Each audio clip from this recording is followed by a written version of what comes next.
Il n'y a pas de chemin rectiligne dans la vie. Je m'adresse aux chrétiens qui pensent que quand ils ont accepté Jésus-Christ, tout devient comme sur une plaine. Même la géographie du monde n'est pas comme ça. Elle n'est pas faite que de plaines. Il y a les vallées, il y a les montagnes, il y a les plaines, il y a les collines.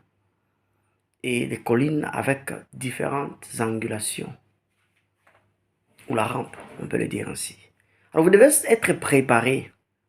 Vous passez beaucoup de temps à répéter les mêmes choses devant Dieu pendant vos prières. Mais vous oubliez que vous devez passer des temps d'entraînement, de préparation, d'endurance. Que quand vous allez affronter les montagnes, que vous ayez suffisamment de muscles et de résistance sur vos membres pour escalader les montagnes. Malheureusement, les chrétiens, on vous a menti en vous disant que, ok, quand on est né de nouveau, on a accepté Jésus, c'est fini, Dieu fera tout. Mais c'est faux. Dieu est sur la terre. Dieu est un terrien. Dieu est aux cieux et dans nous. C'est pour cela qu'il est dans nous, avec nous sur la terre. C'est ça l'omniprésence de Dieu, pour nous dire quoi faire. Quand tu pries, il va te donner une instruction. Mais quand tu pries, tu n'entends pas une instruction. C'est que tu vas encore répéter la même prière. Une semaine, tu ne fais que la demande. Dieu a répondu. Au lieu de te préparer et de croire que ce que tu as prié, si ça a rencontré la volonté de Dieu, il a répondu et que tu te prépares pour affronter ou recevoir ce quoi tu as demandé, en obéissant à ces instructions, tu perds le temps. Ainsi, les gens, même quand la réponse vient, tu ne sais même pas comment recevoir la réponse. Et cela se passe dans beaucoup dans des chrétiens. Beaucoup de fois où vous avez prié, Dieu a répondu et la réponse est venue. Vous ne l'avez même pas vu. Pourquoi? Parce qu'on vous a menti en vous disant que Dieu ne viendra qu'à gauche ou à droite. Qui vous a dit ça?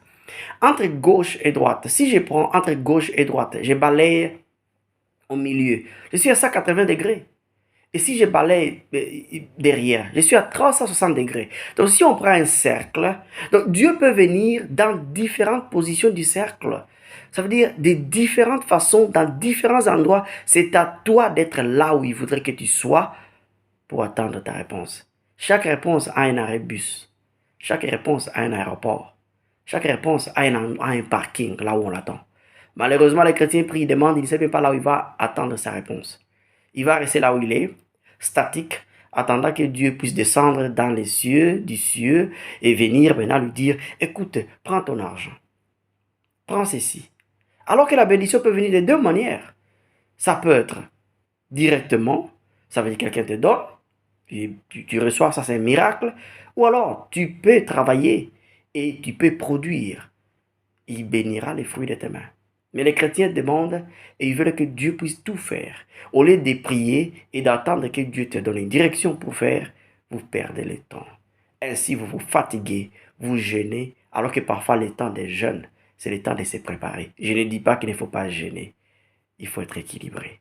Il faut prier et écouter et passer à l'exécution et à l'obéissance. Sans cela, la vie chrétienne va être dure pour beaucoup et parfois difficile, impossible pour certains. Changez votre façon de faire. Laissez Dieu vous diriger et surtout ouvrez vos oreilles. Que vos prières ne soient pas un moment de monologue, mais de dialogue où vous parlez et vous recevez, vous exécutez et vous allez voir la manifestation physique.